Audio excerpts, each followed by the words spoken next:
আসসালামু আলাইকুম রহমতুল্লাহ। সবাই কেমন আছেন? আশা করি সবাই ভালো আছেন। আজকে আমি সংযুক্ত আরব আমিরাতের ক্যান্সেল ভিসা নিয়ে আলোচনা করব।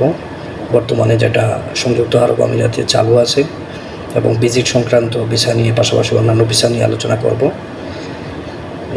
আপনারা সবাই জানেন যে বর্তমানে সংযুক্ত আরব আমিরাতে যারা বাংলাদেশের জন্য পার্টনার ভিসা বা ইনভেস্টর ভিসার দরজা বর্তমানে এক প্রকার বন্ধই বলা চলে, যে ভিসা হচ্ছে না। এই মুহূর্তে যারা সংযুক্ত আরব আমিরাতে আছেন, বিশেষ করে যারা এখানে ক্যান্সেলের মধ্যে আছেন, সো যে কোনো স্টেট থেকে যদি আপনি ক্যান্সেলেশন হন, সেটা লেবার হতে পারে ক্যান্সেল, অথবা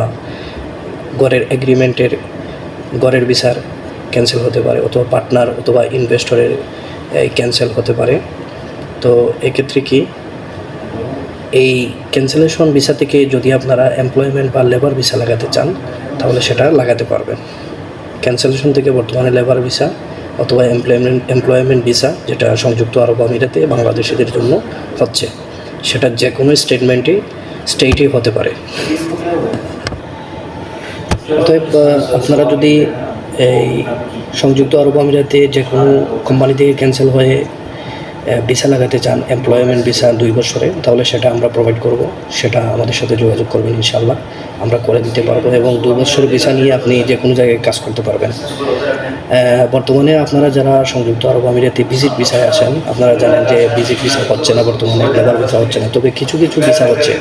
সেক্ষেত্রে আসলে ভিজিট ভিসা থেকে এমপ্লয়মেন্ট ভিসার জন্য আপনার ডিগ্রি যে সার্টিফিকেট আছে, অনার্স সার্টিফিকেট, সেই সার্টিফিকেটের প্রুভেন থাকতে হবে এবং ডিগ্রি সার্টিফিকেট থাকতে হবে, তাহলেই কিন্তু সেটা হচ্ছে। আর যারা বাংলাদেশ থেকে সরাসরি কোম্পানিতে আসতে চান, তাদেরও কী করতে হবে, ডিগ্রি যে সার্টিফিকেট আছে, অনার্স সার্টিফিকেট আছে, সেটাকে কী করতে হবে, প্রুভেন করতে হবে। তাহলে হাই প্রফেশনাল ভিসা নিয়ে আপনি যে কোনো কোম্পানিতে লেবার ভিসা অথবা এমপ্লয়মেন্ট ভিসা লাগাতে পারবেন। তো সবাই ভালো থাকবেন। আল্লাহ হাফিজ।